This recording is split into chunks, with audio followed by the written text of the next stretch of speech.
Isang mapagpala at magandang gabi po sa ating lahat, mga minamahal na kapatid sa ating Panginoong Jesucristo, sa mga tahanan po na ngayon ay nanonood ng ating midweek service. Magandang gabi po sa ating lahat. Para po sa ating pagpapahayag, para po sa linggong ito, sa ating mga online ministries, ngayon pong Friday ay mayroon pong UMM Bible Study sa ganap na alas 7:30 po ng gabi at ang tagapanguna po ay ang Reverend Pedi Tolentino. Sa WSCS Care Group naman po, alas 7:30 din po ng gabi, ang ating kapatid na Annabel de Guzman po ang siyang tagapanguna. Sa WSCS Care Group din po, alas 7:30 din po ng gabi ay ang ating kapatid na Yoli Villanueva po ang siyang tagapanguna. Ngayong Saturday po ay muli magkakaroon ng Tam Dance Ministry Bible Study sa ganap na alas 2 po ng hapon. Ang tagapanguna po ay ang ating kapatid na Ana Villanueva at Faith Sumawang. Sa Patience Group naman po ay ganap na alas 2 ng hapon. Sa UMW Care Group ay alas 7:30 ng gabi, ang ating kapatid na Lane Pendre po ang siyang tagapanguna. Sa March 13 po, ganap po ng alas 9 ng umaga ay mayroon pong Metro District Special Project Launching. At ito po ay gaganapin sa RPACE Conference Site. Sa March 30 naman po, ganap na alas 2 ng hapon, ay meron po tayong pre-charge conference. At sa March 20 po, alas 2 ng hapon, ang ating charge conference. Para po sa ating online Sunday School via Messenger or Zoom, ay inaanyayahan po na umattend po sa ating Sunday School. Ang worship para po sa bawat pamilya ay hinihikayat na maghandog ng awit para sa ating Sunday worship. Magpadala ng mga recorded testimony para sa ating midweek service. Para po sa ating prayer ministry, kung ikaw ay may mga kahilingang panalangin, tumawag or mag-text lamang sa landline number 857-00988 or sa cellphone number po 0949-133-7468 or mag-chat po sa FB Marikina UMC. Yun lamang po mga kapatid ang ating mga pahayag sa linggong ito.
Tunay nga po, O Diyos, na may kagalakan ang aming puso na Ikaw ay aming sambahin sa mga oras na ito, sapagkat Ikaw, O Diyos, ay tunay na tapat po sa amin.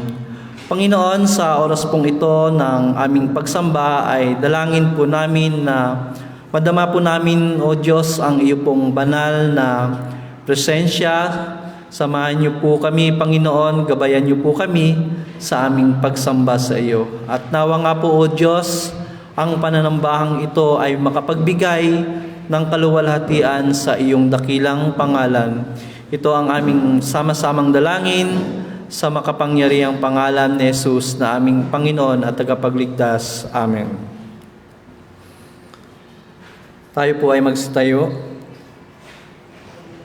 Ang kalangitan ay nagpupuri sa Diyos na makapangyarihan. Ang bayan ng Diyos ay magpuri sa banal na pangalan ng Diyos. Lahat ng nilikha ay tinanggap ang nakahalagang tapat ng Diyos. Ating tanggapin ang pag-ibig ng Diyos na nagpapatawad at nagpapabago. Nawa ang mga salita sa ating mga labi ay maging katanggap-tanggap sa Panginoon. Ang ating espiritu ay magpahayag ng kabutihan ay kahabagan ng Diyos.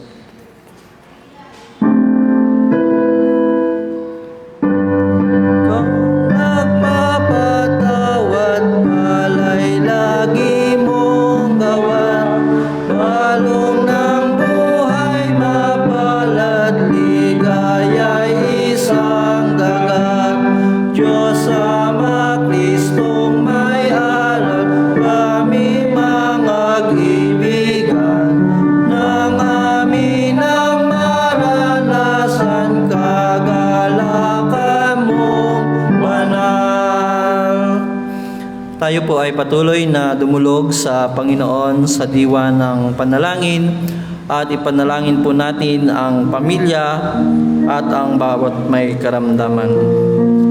Panginoon naming Diyos, sa oras pong ito kami po ay dumudulog sa iyo at idinudulog po namin, Panginoon, ang bawat pamilya na kinabibilangan ng iyong mga anak. Dalangin po namin sa iyo, O Diyos, na ikaw nga po ang siyang maghari sa bawat tahanan, na ikaw nga po, O Diyos, ang magbigay ng gabay sa bawat pamilya.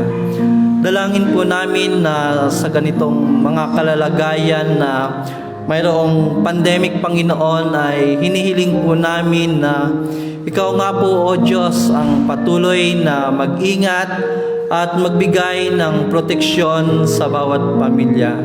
Dalangin din po namin, Ama, na ikaw nga po ang siyang magbigay ng mga pagpapala na nagmumula sa iyo.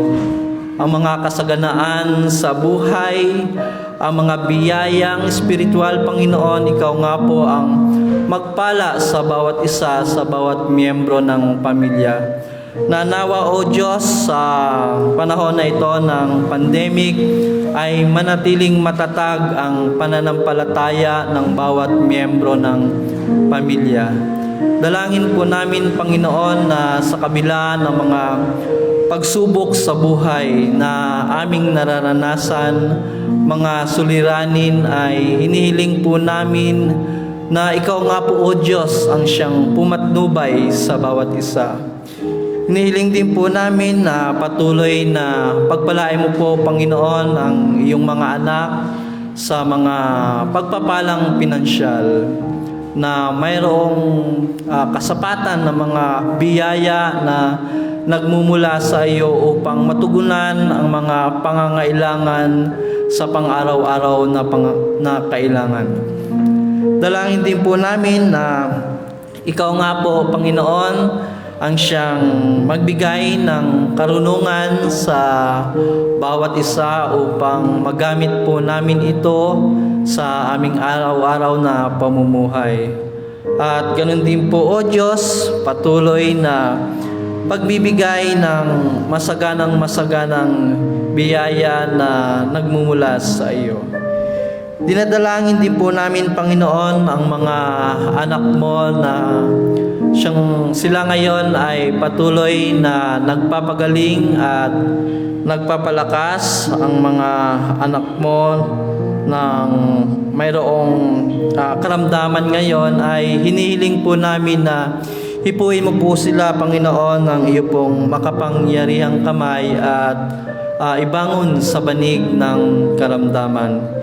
Dinadalangin po namin ang aming kapatid na Kuya Nestor, Ate Cecil, si Daniel, si Marie Chris, si Tatay Bok, at maging si kapatid na Roger Solas, at maging si kapatid na Mark Santiago. Panginoon, ay hinihiling po namin na hipuin mo po sila ng iyong makapangyarihang kamay at patuloy na palakasin, bigyan ng kasiglahan sa kanilang pisikal na katawan upang sila, Panginoong Diyos, ay patuloy na makapagtotoo sa iyong kabutihan na ikaw ang Diyos na siyang nagbibigay ng lubos na kagalingan. Dinadalangin din po namin, Panginoon, na ikaw nga po ang siyang mag-ingat sa mga doktor na siyang lumalaban sa pandemyang ito. At idinadalangin din po namin si Doc Elma Hokson, ang patuloy na kanyang paglakas, ang pagsigla ng kanyang pisikal na katawan. At nawa nga po, O Diyos, patuloy mo pong ingatan ang mga frontliners na siyang lumalaban po upang kaharapin ang pandemyang COVID-19. Dalangin po namin na bigyan mo po ng katalinuhan ang mga doktor, ang mga nurse, ang mga empleyado ng mga ospital, at ganun din po, O Diyos, ay dalangin din po namin na ang bawat isa na ilayo mo po sa virus na ito. At Panginoon, dalangin po namin ang iyo pong pag-iingat, ang iyo pong proteksyon ang siyang maghari po sa amin. Aming Diyos, marami pa po kaming dapat na idalangin sa iyo, ngunit alam namin na ikaw ang Diyos na siyang nakakahigit, na nakakaalam ng aming mga pangangailangan sa aming buhay. Kaya Panginoon, kami po ay lubos na nagtitiwala sa iyo na ikaw po ang Diyos na siyang didinig sa aming mga panalangin. Ito po ang aming sama-samang dalangin sa makapangyarihang pangalan ni Jesus na aming Panginoon at tagapagligtas. Amen.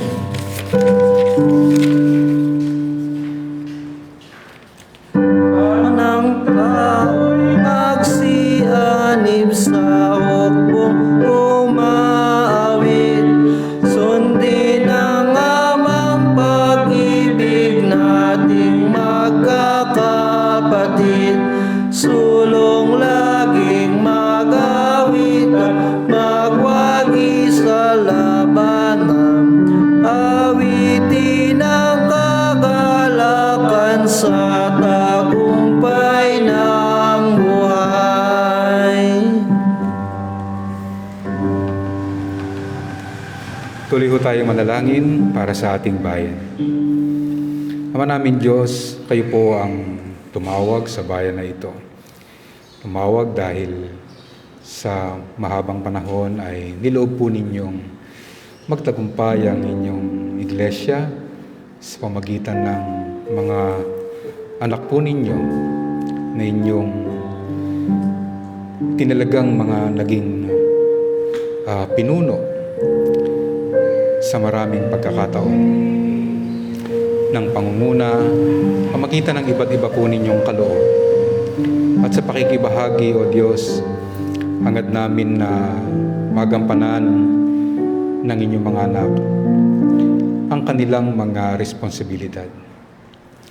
At sa tulong po ninyo, kalaki po ng inyong iglesia sa aming panalangin, ang aming bayan, maging ang mga pinuno po nito, ang aming mga leaders, mula sa aming Pangulo hanggang sa mga namiminuno sa lokal na pamahalaan. Aming pong dalangin, O dakilang Diyos, ang inyong laging pangunguna at pagsubaybay sa aming mga pinuno, sa kanilang mga pagpapasya at pagdedesisyon. Gabayan po ninyo sila. Ilayo po ninyo sa panganib at bigyan ng laging dunong at kaalaman upang magampan ang kanilang mga pagkatawag dito sa aming bayan.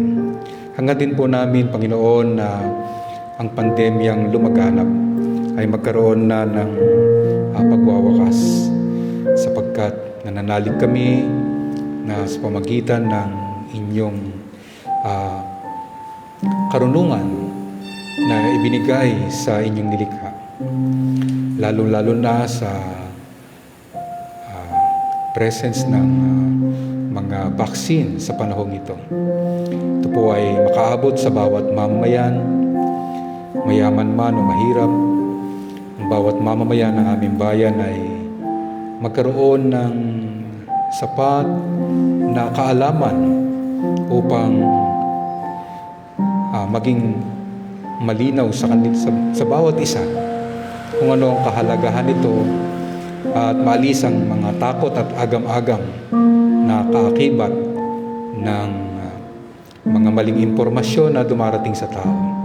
Naway manatili ang aming mga kababayan sa katatagan ng kalooban sa panahong ito.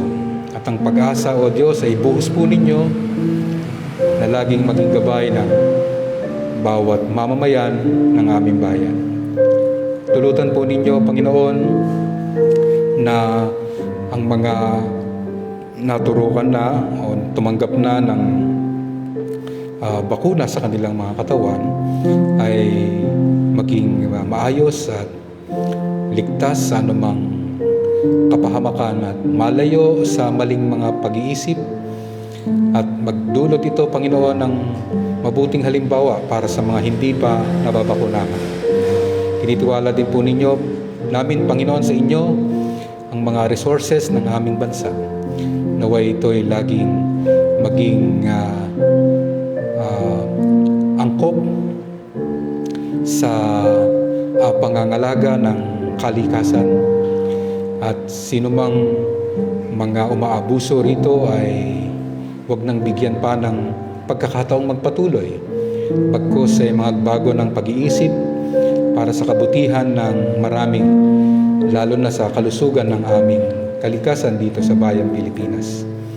Lubin din po ninyo, Panginoon, na magkaroon ng hustisya ang mga kababayan namin na naghahanap nito ay makasumpong, Panginoon, ng inyong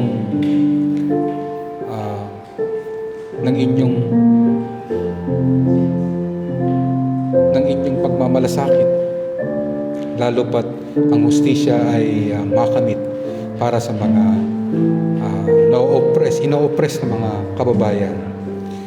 Higit doon, Panginoon, idinadalangin namin na magkaroon ng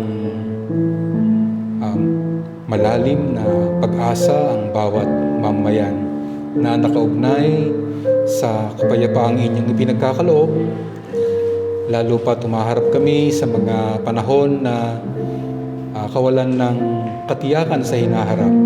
Subalit niling namin ang laging pagkakaisa ng aming mga pinuno sa aming bansa, at ang bawat sektor ng gobyerno at ng mamamayan ay lalo pang makakita ng mga pangitain na nag-uugnay sa pagkakbang sa malawak na pagkakilala sa inyong kalooban, upang sa mga pagpaplano at mga programa ng aming gobyerno ay lalo maging kabutihan at katagumpayan para din sa susunod na henerasyon. Nagtitiwala po kami, Panginoon, at ang iglesia sa dakong ito ay kalakip sa pagbabantay at pakikiisa sa lahat ng gawain ng gobyernong makabubuti sa kalakahan ng mga mamamayan. Sinabi po ninyo sa inyong salita ng bayang tumatawag sa inyo na nagpapakumbaba ay inyo pong lilingapin at pagkakalooban po ninyo ng katagumpayan sa lahat ng kanyang mga hakbangin. Ito po ay aming sama-samang panalangin para sa aming bayan sa matamis na pangalan ni Jesus. Amen.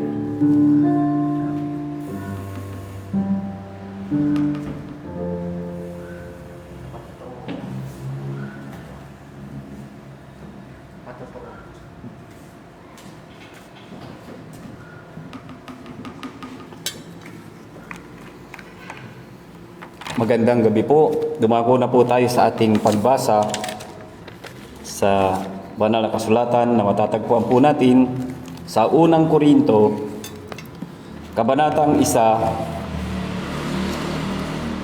mga talatang 18 hanggang 25. At ganito po ang sinasabi: sa mga napapahamak, ang aral tungkol sa pagkamatay ni Kristo sa krus ay kahangalan. Ngunit sa atin na mga inililigtas, ito'y kapangyarihan ng Diyos. Sapagkat nasusulat, sisirain ko ang karunungan ng marurunong at pawawalang kabuluhan ang katalinuhan ng matatalino. Ano ang kabuluhan ngayon ng marurunong, ng mga eskriba, ng mahuhusay na debatista sa daigdig na ito? Ipinakilala ng Diyos na ang karunungan ng sanlibutan ito ay kamangmangan. Sapagkat ayon sa karunungan ng Diyos, hindi niya itinulot na siya'y makilala ng tao sa pamamagitan ng karunungan ng sanlibutan ito. Sa halip, minarapat niyang ang mga nananalig sa kanya'y iligtas sa pamamagitan ng mabuting balita na aming ipinangangaral, ngunit ipinalalagay naman ng sanlibutan na isang kahangalan. Ang mga Hudyo'y humihingi ng kababalaghan bilang katunayan. Karunungan naman ang hinahanap ng mga Griego. Ngunit ang ipinangangaral namin si Kristong ipinako sa krus, isang katitisuran sa mga Hudyo at kahangalan para sa mga Hintil. Subalit sa mga tinawag ng Diyos, maging Hudyo o Griego, si Kristo ang kapangyarihan at karunungan ng Diyos. Sapagkat ang inaakala nilang kahangalan ng Diyos ay karunungang higit kaysa lahat ng karunungan ng tao, at ang inaakala namang kahinaan ng Diyos ay lakas na higit sa lahat ng kalakasan ng tao. Sumandali po tayong manalangin. Panginoon, muli kami nagpapasalamat sa gabing ito na mapagbubulay-bulay namin ang mga salita ninyo, sapagkat ito ang salitang nagbibigay buhay.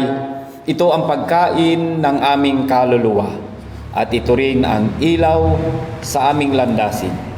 Kaya't hinihiling po namin, dakilang Diyos, na mangusap po kayo sa amin. Ipadama po ninyo ang inyong presensya.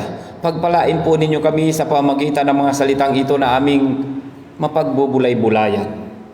Idinadalangin namin, Panginoon, na buksan po ninyo ang aming puso at isipan. Itanim po ninyo sa aming puso ang mga salita ninyo, salita ng buhay, at magbigay ito ng tunay na karunungan sa aming isipan. Dinadalangin po namin ito, O Diyos, sa pangalan ni Jesus. Amen. Ang sulat na ito para sa mga taga-Korinto ay sinulat ni Apostol Pablo.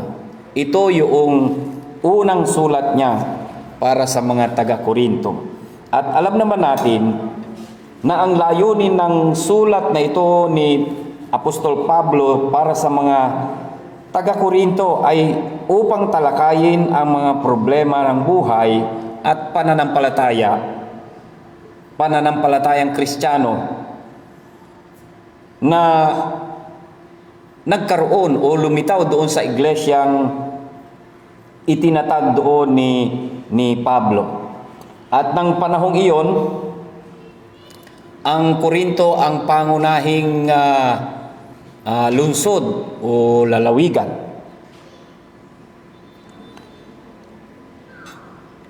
Lungsod doon sa lalawigan ng bansang Romano. Ngayon, ang lungsod ng Korinto ay bantog sa kalakalan. Ang sabi nga dito, maunlad ito. At Ngunit palasak ang sabi nga nila, ang immoralidad. At dito din sa Korinto ay mayroong maraming relihiyon, iba't ibang relihiyon. Kaya minsan yung mga mananampalataya o maging yung mga tao doon ay nagkakaroon na ng kalituhan. Ngayon dito sa kanyang unang sulat ay maraming suliranin o maraming problema sa Korinto, ngunit mayroong dalawang in-address o diniscuss si Apostol Pablo na mga suliranin na nangyayari sa Korinto. Una ay kanyang tinalakay sa kanyang sulat yung pagtataas sa mga leader doon sa Korinto. Nagkakaroon sila ng may mga kinikilingan silang leader, ika nga. At yun ang isa niyang tinalakay dito sa kanyang sulat. Dahil ito ay nagkakaroon ng division, nagkakaroon ng pagkakabahabahagi dahil sa mga pagkakampi-kampi, ika nga. Yung mga mananampalataya at yung ibang mga tao doon tumitingin na lamang sa kanilang leader at nawawala na siguro ang focus nila sa Panginoon, kaya niya tinalakay ito sa kanyang sulat. Hindi maganda 'yon, di ba?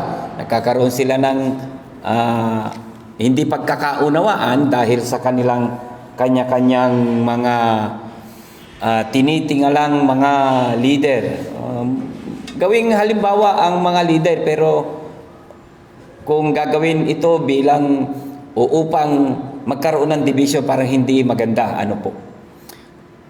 Sapagkat ang dapat nating kinikilalang leader ng ating church ay isa lamang, ang ating Panginoong Kristo.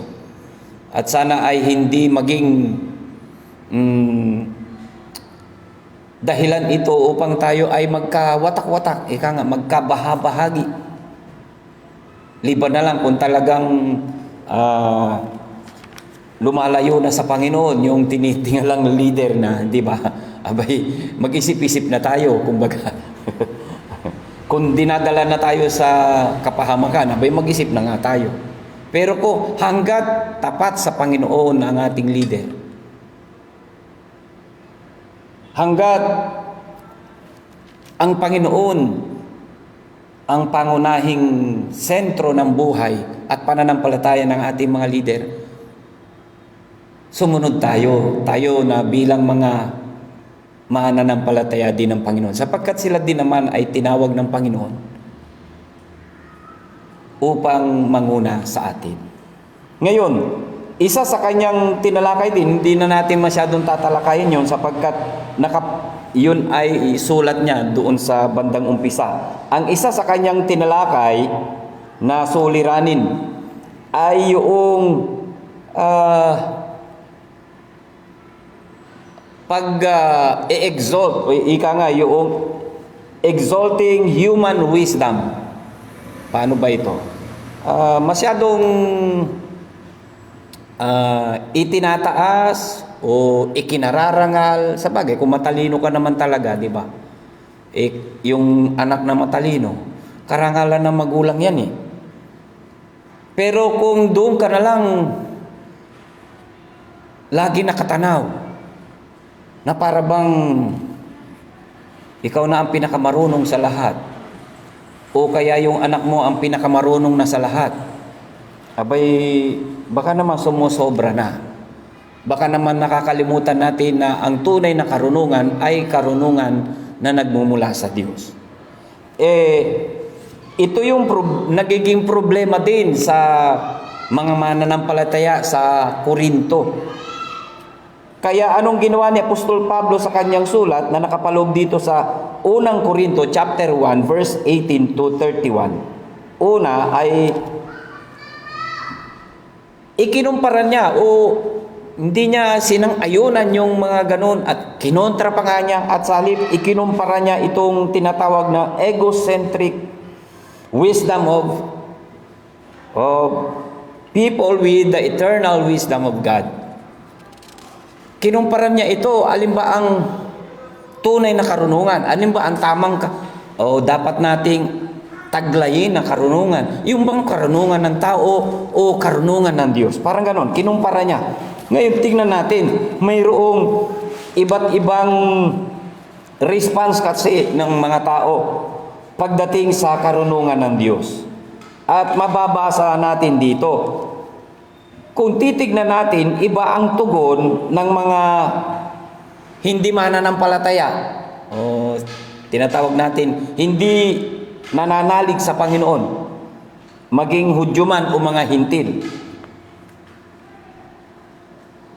Para sa kanila, sa mga Hudyo, ayon dito, ay mas ginugusto nila yung mga supernatural signs. Pero ito ay nagiging katitisuran. Ito ang nagiging hadlang upang manampalataya sila ng tama o manampalataya sila sa ating Panginoong Hesukristo. Nangyari na rin naman ito noong ang Panginoong Hesukristo ay nangangaral, hindi ba? Hinihingian siya ng kapapalagan pero wala siyang binigay. Sa halip, di ba? Anong binigay niyang sign? Gibain ninyo ang templong ito at itatayo ko sa loob ng 3 araw.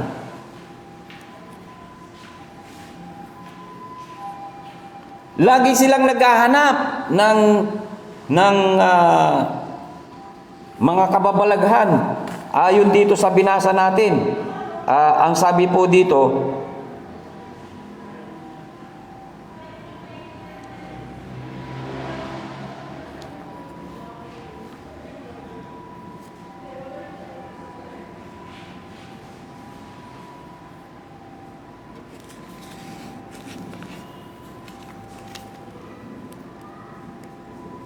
ang sabi po dito sa binasa natin,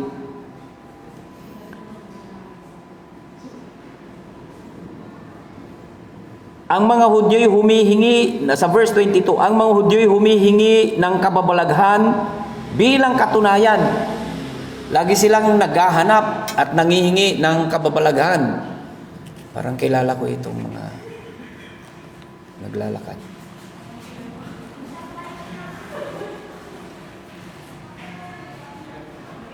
Mag-ingat kayo, uwi kayong maga.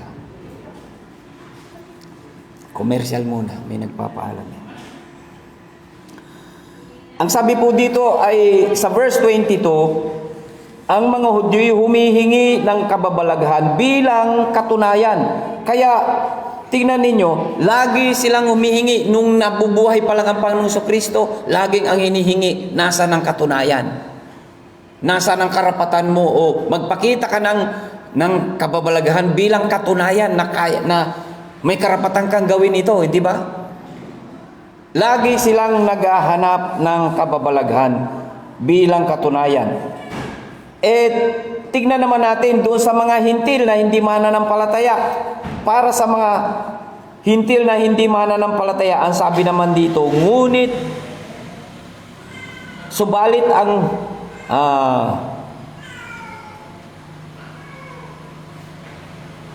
karunungan naman ang hinahanap ng mga Griego, ang sabi dito, ang mga Greeks o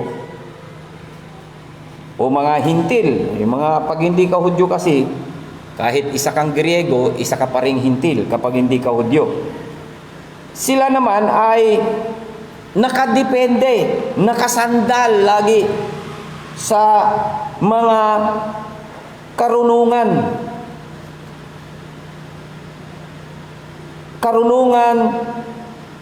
ang lagi nilang hinahanap. Yung katalinuhan, yung filosofiya, iyan ang kanilang gusto. Pero ang sabi ng banal na kasulatan, ito ay kamangmangan. Ang karunungan ng tao ay kamangmangan sa harapan ng Diyos. Napakahalaga na tayo mag-aral para magkaroon tayo ng katalinuhan at karunungan. Di po ba? Mahalaga yun. Pero kung nagiging dahilan ito upang hindi tayo manalig sa Diyos, ibig sabihin nun yung karunungan na tanggap nating kabangmangan yun sa harapan ng Diyos. Bakit may magiging mas marunong pa ba? O mayroon bang makapapantay sa karunungan ng Diyos? Mayroon bang makapapantay sa karunungan na bigay ng Diyos? Kaya ang sabi nga dito, to the Gentiles who depend upon vain philosophy, it becomes foolishness. Nagiging kabangmangan sa harapan ng Diyos. Ngayon, titignan naman natin ano ang response sa karunungan ng Diyos ng mga mananampalataya. Hudyo man o hintil. Ang sabi sa banal na kasulatan, subalit sa mga tinawag ng Diyos, maging Hudyo o Griego, si Kristo ang kapangyarihan at karunungan ng Diyos, sapagkat ang inaakala nilang kahangalan ng Diyos ay karunungang higit sa lahat, o karunungan higit kaysa lahat ng karunungan ng tao. At ang inaakala namang kahinaan ng Diyos ay lakas na higit sa lahat ng kalakasan ng tao. Ano ang ibig sabihin nito? Ano ang naging bunga nito? Ang bunga ng karunungan ng Diyos. Una, it is used to destroy worldly wisdom. Ginagamit ito ng Diyos upang sirain ang karunungan ng sanlibutan ito. At pangalawa,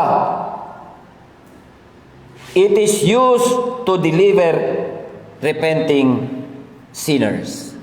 Nakasulat ito sa verse 21. Ang sabi sa verse 21, sapagkat ayon sa karunungan ng Diyos, hindi niya itinulot na siya'y makilala ng tao sa pamamagitan ng karunungan ng sanlibutan ito. Sa halip, minarapat niyang ang mga nananalig sa kanya'y iligtas sa pamamagitan ng mabuting balita na aming ipinangangaral, ngunit ipinalalagay ng sanlibutan na isang kahangalan. Tingnan ninyo, nais ng Diyos na iligtas tayo hindi sa pamamagitan ng ating kakayahan o ng ating kaalaman, ng ating katalinuhan o ating karunungan, kundi nais na iligtas ng Diyos ang sino mang tao sa pamamagitan ng pananampalataya. Pananampalataya sa Diyos. Ibig sabihin, ito ang karunungan na higit kaysa lahat ng karunungan. Mahalaga ang karunungan. Magagamit natin yan. May pakinabang dyan. Huwag lang aalisin ang karunungan na nagmumula sa Diyos. O huwag papalitan. Huwag ipagmamalaking masyado o huwag tatabunan ang karunungan ng Diyos, ng karunungan ng sanlibutan ito. Sapagkat ayon sa banal na kasulatan, ang karunungan ng Diyos ang higit sa lahat ng karunungan. Ang karunungan ng sanlibutan ito ay kamangmangan sa harapan ng Diyos.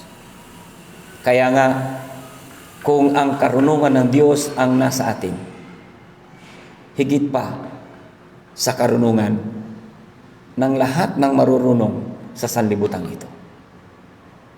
Sapagkat ang karunungan ng Diyos kailanman hindi kayang pantayan ng karunungan ng sanlibutan ito. At kailanman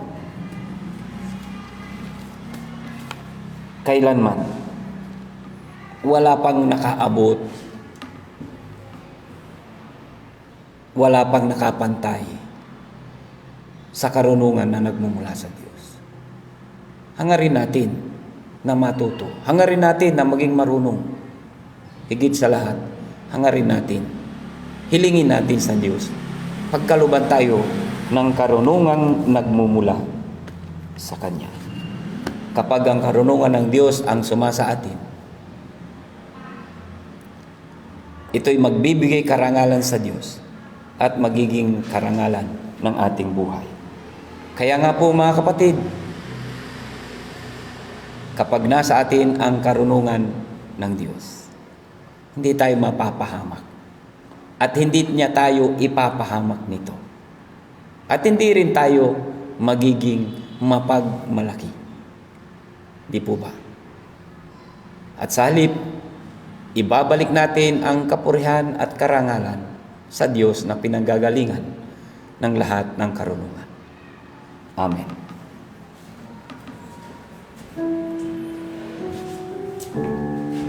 Mga kapatid, tayo po ay magsihandog para sa pagpupuri at pasasalamat sa ating Panginoon.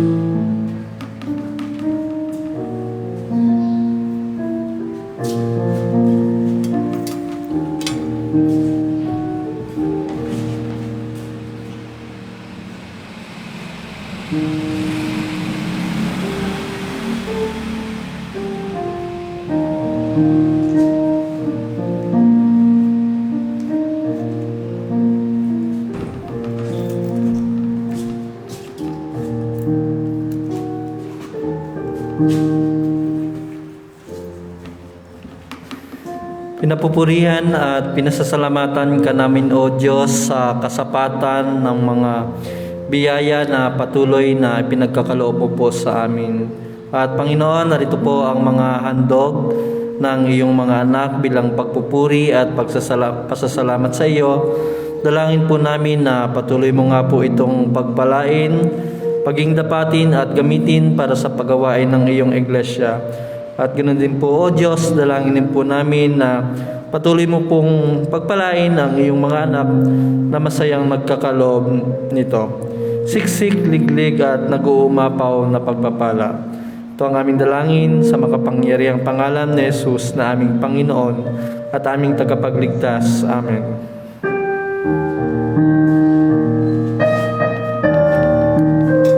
Mananal. Dudulog muna tayo sa Panginoon sa ating panalangin para sa ating iglesia. Bago tayo dumako sa ating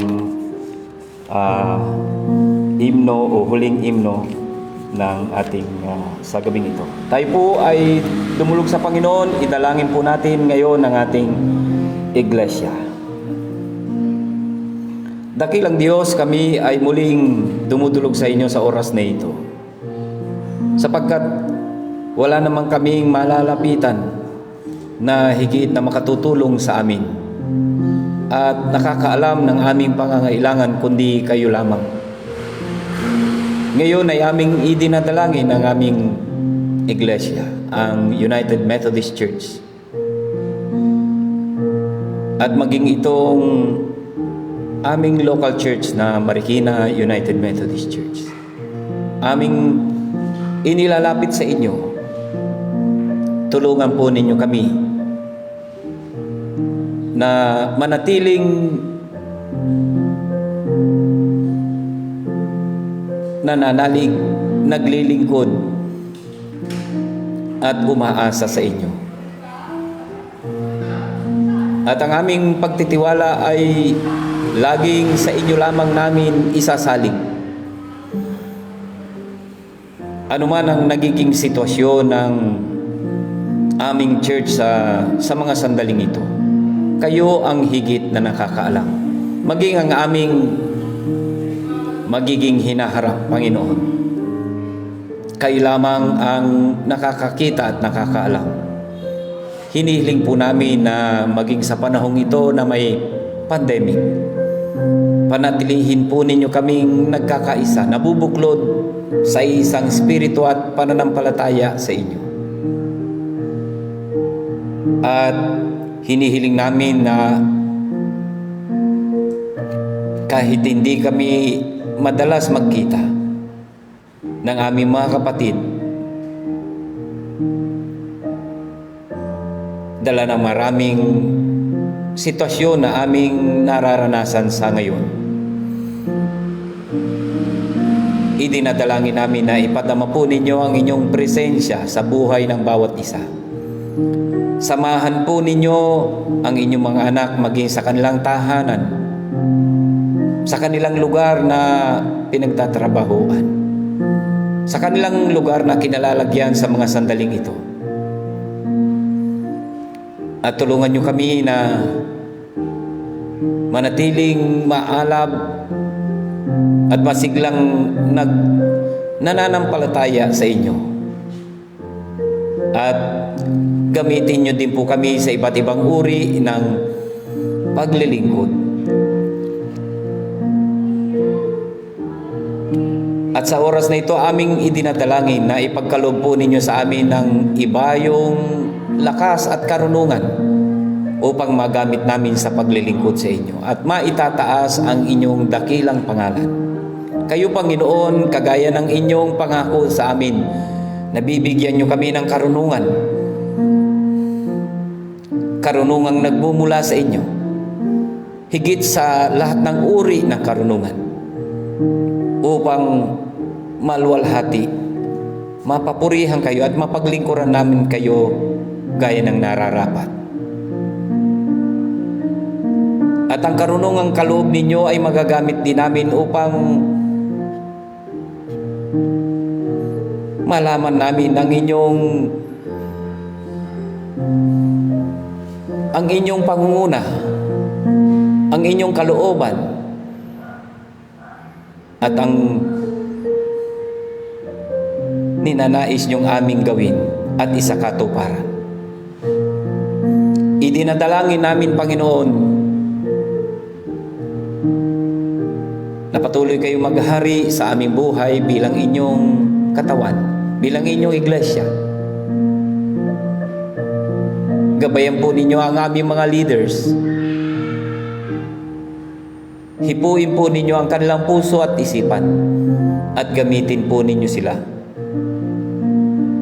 bilang inyong instrumento upang kami ay lalong sumigla, lalong lumakas at manatiling nagkakaisa na nagtitiwala at naglilingkod sa inyo. Idinadalangin din po namin na gamitin niyo po ang aming buhay bilang asin at ilaw ng sanlibutan ito. Gamitin niyo kami, Panginoon, upang dalhin ang mabuting balita ng kaligtasan. Ibahagi sa mas marami pang mga tao upang sila na mga makakapakinig ay magkaroon din ng pananampalataya. Hindi lamang ng karunungan kundi pananampalataya sa inyo, O Diyos. At upang sila man ay magkaroon din ng kaligtasan. Idinadalangin namin, Panginoon, tulungan niyo din po kami sa aming mga hinaharapang mga gawain sa aming iglesia, ang church conference, ang aming district conference, ang annual conference, maging yung central o general conference, na maging mapayapa at maging kaaya-aya sa inyong banal na harapan. Magampanan namin at maisakatuparan ang lahat ng ito, na nadarama ang inyong presensya sa aming kalagitnaan. At wala kaming ibang gagawin kundi itaas ang inyong banal na pangalan, luwalhatiin kayo, O Diyos, at paglingkuran. At wala kaming ibang layunin kundi ang isakatuparan ang inyong atas sa amin, na kami ay humayo at upang gawing alagad ang lahat ng bansa, upang ituro ang inyong mga banal na kasulat, banal na salita, upang ibahagi at ipangaral ang mabuting balita. Dalangin din po namin, Panginoon, ipagkaloob niyo sa amin ng kapangyarihan at kakayahan na hindi lamang ipinangangaral ang mga salita ninyo, kundi ito'y ipinamumuhay din namin at makita sa aming buhay ang kabanalan na nagmumula sa inyo. Pagpalain po ninyo ang inyong mga anak at ang iglesyang ito. Sa pangalan ni Jesus. Amen.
Panginoon, muli ang aming paglapit sa inyo at nagpapasalamat pong muli kami sa gabing ito sa aming mga napakinggan na mga salita ninyo at nawa ito ay matanim sa aming puso at isipan at maisapamuhay namin bilang inyong mga anak. At sa oras na ito, Panginoon, aming ipinagpapasalamat din ang inyong pagtugon sa aming mga dalangin para sa kagalingan ng aming mga kapatid o mga mahal sa buhay na mayroong karamdaman at sila, Panginoon, na nagsipaggaling na. Muli kami nagpapasalamat sa pagkatunay na kayo ang nagbibigay kalakasan at kagalingan.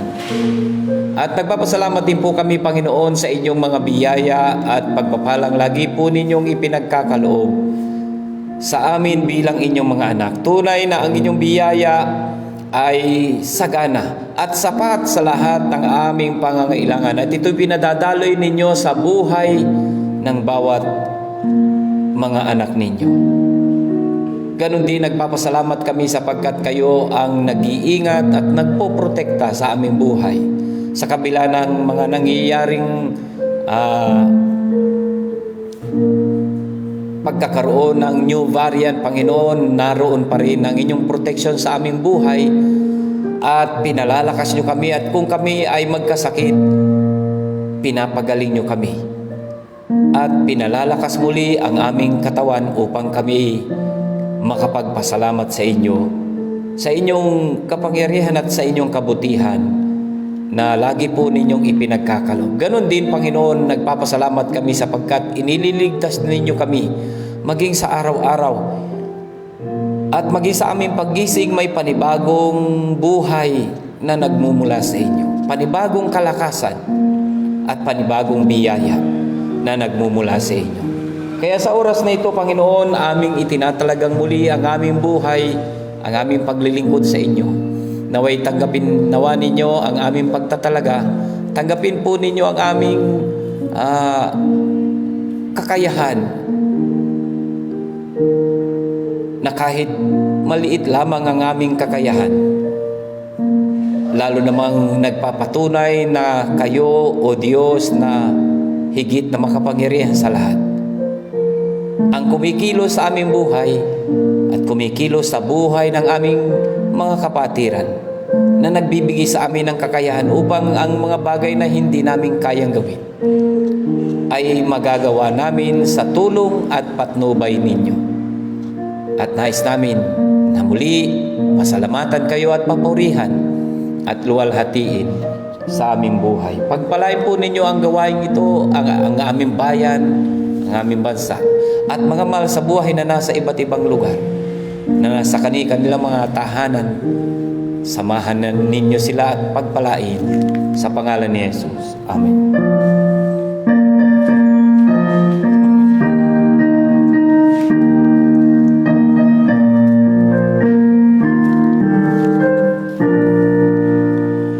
To that old rugged cross, I will never be true.